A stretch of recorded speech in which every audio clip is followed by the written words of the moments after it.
Oke, jadi welcome back to Salam Trader Academy Channel. Ya, masih berjumpa kembali dengan saya, Om Silent, di kesempatan morning briefing untuk tanggal 26 Desember 2022, tepatnya di hari Senin ya, dan menuju minggu terakhir dari market.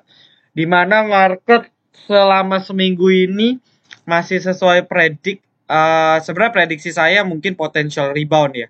Tapi ternyata itu tidak terjadi, dan yang jadi big question, apakah akan terjadi technical rebound. Kita udah nggak bisa bilang ini window dressing ya. Karena meskipun dia naik ke 7.000 pun saya rasa itu hanya technical rebound. Dan kemungkinan terburuknya, worst-nya dia akan continuation ke bawah. Jadi ini satu hal yang lumayan nggak enak banget gitu ya. Anda kalau tanya saya, to be honest, saya juga positionnya masih floating loss di bulan ini secara keseluruhan ya. Karena unexpected gara-gara Goto jadi kena imbas gitu ya. Oke, lalu sebelum itu pastikan teman-teman subscribe dulu YouTube channel ini, lalu follow sosial media kita. Ada Instagram, follow, saya lumayan aktif sering live IG di sini. Ada Stockbit juga, saya baru mulai coba follow-follow ya, teman-teman ya. Wah, ini kayak ada yang komen.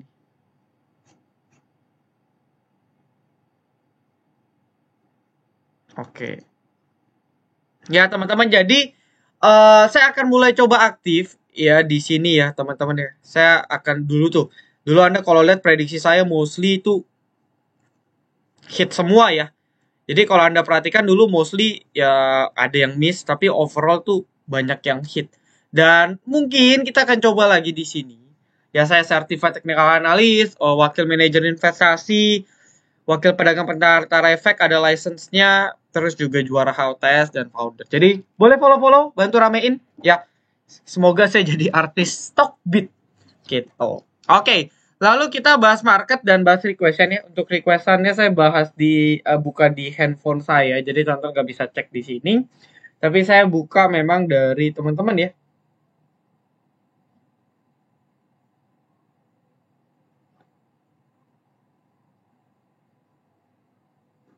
Bentar, saya coba refresh dulu. Oke, ini udah ada beberapa yang nanya ya.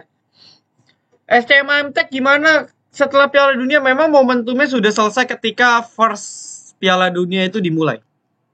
Ya, dan kita udah lihat SCMA memang udah direspon. Tapi apa yang terjadi saat ini juga sebenarnya inline dengan penurunan market ya. Kalau MTech memang sektornya teknologi, teman-teman. Jadi ya teknologi memang lagi hancur. Tapi kalau untuk SCMA-nya sendiri, media belum. Cuman memang ini ada falling wedge ya. Tapi falling wedge-nya di saham yang masih downtrend secara major. Jadi penurunan ya, ini strong support, tinggal time frame sih.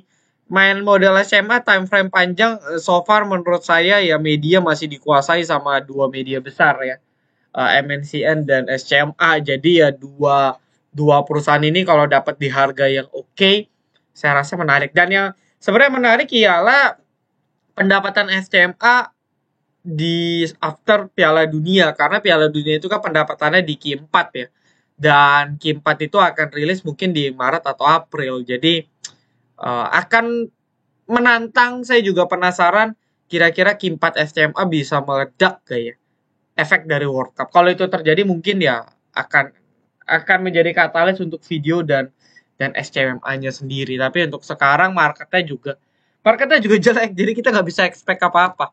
INKP juga perusahaan bagus, kuartal bagus, INKP Tekim, tapi apa yang terjadi, asingnya masih nggak mau di sini, teman-teman ya. Asingnya itu masih nggak mau di sini. Masih terlihat ada outflow asing, jadi ya kita nggak bisa expect apa-apa ya.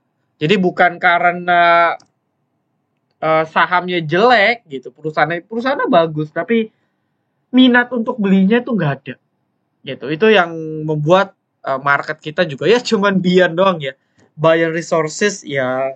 Ini ada agenda sendiri lah, tapi di luar dari itu saya rasa sangat disayangkan ya, unfortunately. Parah banget, saya sih agak kecewa.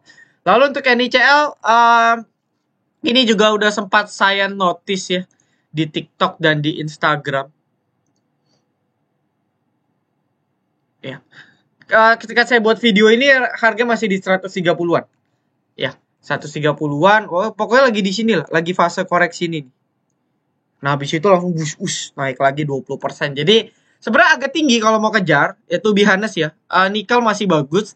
Memang nikel masih bagus, tapi behaviornya dia tuh anak tangganya tuh selalu di Bollinger. Jadi, mungkin kalau dikasih koreksi dekat sini lebih oke ya.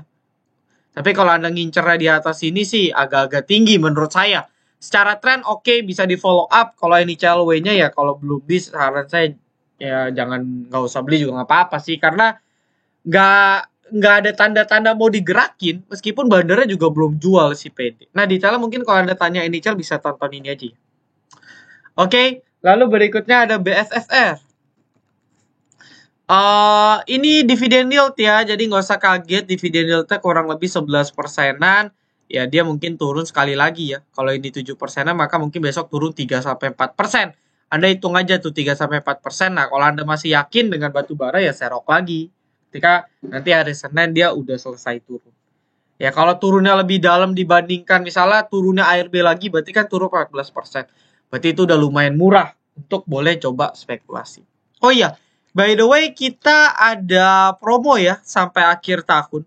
Karena memang meskipun tahun ini nggak bagus, tapi mau bagaimanapun kita di VVIP secara keseluruhan masih selalu bisa survive di kala market jelek ataupun bagus. Jadi buat yang mau perpanjang atau buat yang mau join, dipersilakan. Dan kalau masih terkendala rencananya ya, tapi belum tahu jadi atau enggak, rencananya kita akan coba kerjasama dengan Sekuritas. Jadi kalau Anda terkendala, kalau join VVIP bayar, saya akan kasih rekomendasi for free di grup yang intens. Tetap STA akan jadi priority, tapi ya grup ini juga akan jadi priority saya. Cuman tinggal teman-teman open sekuritas di sana aja dan transaksi di sana. Jadi udah cukup. Itu untuk bagi teman-teman yang mau ikut, cuman mungkin terkendala biaya. Ya, oke ya. Lalu berikutnya kita akan bahas lagi ada baca. Wah ini skip lah ya. Ya mungkin sideways. Jadi kalau emiten sideways itu bisa suddenly tiba-tiba one day itu langsung meledak. Itu bisa banget. Tapi yang saya perhatikan ya kita nggak tahu kapan gitu. Karena momentumnya juga belum. Ngomong-ngomong BBB juga makin lama makin turun. Ngomong-ngomong Arto udah lama-lama udah nyaman dia di bawah 4.000. Nanti tiba-tiba nyaman di bawah 3.000 dan seterusnya. Meskipun memang penurunan ini pasti ada akhir. Ya, pasti gitu. Cuman memang bottomingnya belum terlalu terlihat. Meskipun penurunannya udah lumayan dalam. Gitu ya. Kalau untuk CPO juga saya rasa tekanannya masih berat ya. Katalis nggak ada, harga CPO juga udah mulai balik lagi 3.000-an, 4.000-an. 3.000, sorry, 3.000, 3.000, 3.000-an lah ya, kurang lebih di 3.000-an. Paling kalau mau ya cari yang stabil ya. Kayak mungkin TAPG, ya FTAA gitu ya. Mungkin ini CPO-CPO yang memang secara umur. Kalau lihat sawit kan kita harus lihat dia punya inventory itu sawitnya umur muda apa umur tua. Ya, jadi memang setiap sektor ada spesifikasi yang harus kita cek. Nah, Anda carilah tuh ya yang paling strong. Nah, CBUT ini kan juga sama. Ini si anak buah SSMS. Cuman ya memang harganya udah tinggi aja gitu ya. Lalu berikutnya apa yang menyebabkan transaksi pasar? Pertama karena outflow yang memang sudah terjadi. Karena mungkin banyak fund yang mungkin masih nyangkut di Goto. Even sekarang nggak lock, tapi mereka mau jual pun posisinya mungkin minusnya 50% gitu, bahkan lebih. Jadi mungkin dananya banyak kesorot di sana. Sehingga transaksi pasar masih terasa sepi. Bukan sepi lagi sih. Anda cek kalau di bulan Desember ya, teman-teman ya. Teman-teman cek kalau di bulan Desember itu biasanya volumenya selalu tinggi. Meskipun volume secara tren kita naik ya. Ya karena kan IHSG negara berkembang kan kita harusnya memang transaksi memang harus makin banyak karena jumlah investor banyak. Tapi kalau kita perhatikan biasanya di bulan Desember itu selalu bagus ya. Nah, di sini kan volume gede. Ya, di sini volumenya paling tinggi. Di sini volume paling tinggi. Dan dan seterusnya lah ya, Anda bisa cek. Jadi entah kenapa di bulan ini kayaknya sih udah hopeless ya. Saya nggak tahu kenapa, cuman ya kalau kita perhatikan banyak faktor, dan ya mungkin faktor GoTo, asing masih exit, ya mungkin melihat kondisi perekonomian saat ini sehingga ya di bulan ini mungkin nggak diapa-apain dulu gitu ya. Karena secara outflow kayaknya masih ya, coba kita cek ya. Tuh. Ini blue chipnya masih dibuang, jadi masih berat banget. Lalu GPRA, ini lumayan menarik. After LK rilis, menarik juga nanti di Q4 ya. Apakah akan menarik atau enggak? Overall dia ketahan di area support ya. Ini gapnya juga udah ketutup di 9495. Jadi sebenarnya ini lumayan menarik untuk dipantau ya. Karena ini properti yang bandarnya itu punya story sendiri, mereka mau gerakin sendiri. Jadi kalau mereka mau gerakin, mau market lagi jelek juga, mereka juga bodo amat. Overall bagus, di bawah 100 bisa collect 94 ya, 94 jebol tinggal out aja ya. Lalu nextnya ada Bell. Bell ada pola INHS. Oh, saya tadi copet Bell sama teman-teman VVIP. Ya 147 151. Tipis. Pola INHS ya nggak mirip-mirip banget sih. Karena tuh sebenarnya jarak head sama shoulder tuh harus berjarak. Ini bahkan shouldernya lebih rendah daripada head. Atau equal ya, 19. Jadi ya at the end conclusionnya sama sih. Dia lagi mau breakout di 146-an sampai 150-an maybe. Tadi coba dites tapi gagal. Cuman ya mungkin bisa di watch lagi. Karena biasanya memang nggak butuh nggak apa namanya, nggak harus dalam satu candle dia breakout, mungkin dia retest satu candle doji, mungkin Selasa Rabu breakout coba. Nah ini mungkin bisa di watch ya. Cuman area resist kelemahannya kalau kepentok reject di bawah 140. Jadi kalau kita beli di resisten ya resikonya seperti itu. Gula juga ini masuk ke dalam watchlist saya di VVIP.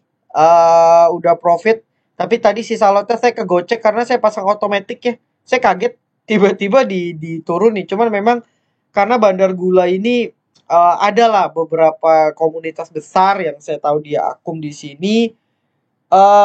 Mungkin melihat retail banyak masuk kayaknya nggak enak, jadi digangguin. Cuman memang secara target gula masih menarik ya, dengan target breakout ya memang masih di sini validasinya ya. Jadi once dia breakout sekali lagi mungkin bisa di watch. Atau kalau mau buy on weakness saya di bawah 260 menurut saya sih oke. Ya, untuk gula overall masih bagus ya, tinggal Anda mantau broker summary-nya aja, ini masih bagus. Lalu nextnya Agi. Agi ya masih berat, teknikalnya sih dia lagi semacam buat flag ya. Jadi sebenarnya kalau flag ini tertembus dia continuation, karena kan ini tren awalnya naik nih. Tren pendeknya naik, dia buat flag, breakout continuation. Ya, jadi ini boleh, ini perusahaannya sebenarnya sehat ya. Agi, Grup Saratoga perusahaan sehat. Saya rasa 2000 angka psikologi yang lumayan kuat ya. Jadi di bawah dekat-dekat 2100 sebenarnya bisa buy on weakness untuk Agi. Tapi secara tren besar karena masih big sideways, jadi belum kelihatan arah besarnya kemana. Karena masih sideways ya. Ini masih sideways besar teman-teman. Jadi ya kita cuma bisa main buy on weakness, sell on resist, buy on weakness, sell on resistance aja. Oke. Lalu nextnya pola IHSG mirip sebelum crash market, net sell terus. Iya, bisa dibilang. Tapi kalau kita track di waktu market 2000 sini ya, 2019, 2020 ini memang perang dagang ya. Kalau teman-teman udah trading di sini ini perang dagang. Di tahun 2019 implikasi perang dagang. Desember Covid China sebenarnya udah mulai ya, cuma respon IHSG kita itu waktu bulan Maret gitu. Dan memang waktu itu transaksi pasar mulai sepi dan terjadi outflow yang gila-gilaan. Cuman sebenarnya outflow ini bukan satu hal yang harus kita takuti secara berlebihan, karena di sini di satu sisi positifnya komposisi asing terhadap over terhadap bobot IHSG ini terhadap wedge dari IHSG ini sebenarnya jadi nggak gitu dominan, sehingga di future di masa yang akan datang ketika akan terjadi outflow itu akan menahan penurunan market. Beda ya, kalau dulu outflow dikit IHSG udah babak belur, tapi sekarang mungkin outflow ya masih berasa sih karena outflow-nya masih di market cap yang besar, tapi perlahan mulai tereduksi gitu, mulai berkurang mulai berkurang tekanan jualnya. Dan di dalam jangka panjang kalau lokal udah pegang peranan penting, maka outflow asing itu nggak akan terlalu berdampak signifikan lagi. Ya, cak buat sebulan. Oke, coba kita cek ya. Wah, ini sih nggak usah sebulan ya. Mungkin dalam 1-2 minggu ke depan bisa dipantau. Dia kan kemarin habis breakdown nih. Ini pertama breakdown di 220. Nah, mungkin akan ada potensial dia ke sini. Bisa nyampe, bisa enggak, bisa lebih. Ya, technical rebound. Habis itu mungkin dia bisa lanjut turun ke bawah. Kalau dia nggak sampai. DCB namanya. Ya, jadi ada yang namanya potential pullback. Yang bisa Anda manfaatin. Gitu ya. BBRM. Wah, ini lumayan menarik ya. Udah koreksi udah lumayan sehat. Coba cek bandarnya.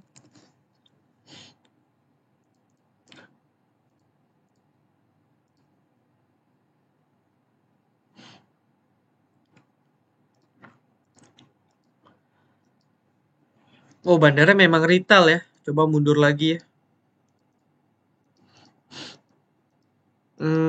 Netral sih. Cuman memang di sini kita ketahui YP sama DH berperan cukup signifikan ya di sini ya.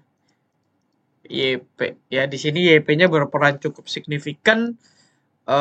Kalau mau kita hitung ya sebenarnya dari sini sih. Ya, coba kita mundurin dikit lagi ya. Oke, di sini kita melihat memang ininya yang goreng banyakkan retail. Ini perusahaan perkapalan yang kita tahu juga perkapalan beberapa banyak yang lumayan bisa di watch ya. Yang kecil-kecilnya dan cost mereka secara overall harusnya di 80-an 7978. Jadi ya ini boleh lah untuk buy on weakness ya untuk BBRM. Swing low terakhir dibuat 71 ya, ada support 69 ya, mungkin ini jadi batas ya. Bisa di watch untuk perdagangan seminggu ke depan atau mungkin bisa aja besok langsung rebound di hari Senin. Good ya, bisa buy on weakness di sini. Lalu terakhir FPNI. FPNI oke, ini gorengan saham Koko ya. Udah tau lah ya Koko siapa. Dulu ini emiten beliau banget. Ya kalau nggak digoreng beliau sih kayaknya berat ya. Secara teknikal potential breakout scallop-nya ya di 240 ini udah tipis-tipis breakout. Ini bisa di watch, volume rame, stabil di 240 saya rasa akan rame untuk digoreng sih. Ya, jadi ini bisa di watch banget. Oke. So kurang lebih itu dulu yang bisa saya sampaikan. Jadi tetap semangat untuk market ya, harapannya sih.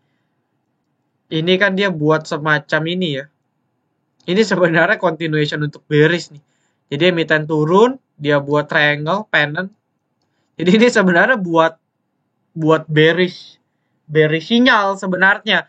Cuman ya nanti kita doakan gak terjadi. Tapi once ini terjadi ya harus hati-hati. Terutama mungkin yang pegang-pegang blue chip. Daripada lossnya makin dalam, better yang ngamanin dulu. Gitu ya. So thank you atas requestannya. Semoga bermanfaat. Jangan lupa di like, di komen, dan di subscribe. Saya tutup. Happy weekend. Dan saya mengucapkan Merry Christmas juga. Selamat merayakan hari Natal gitu ya. Dan mungkin tahun baru minggu depan bagi teman-teman yang merayakan. Oke, thank you. Salam Trader Academy. Be silent, be patient, be cuan.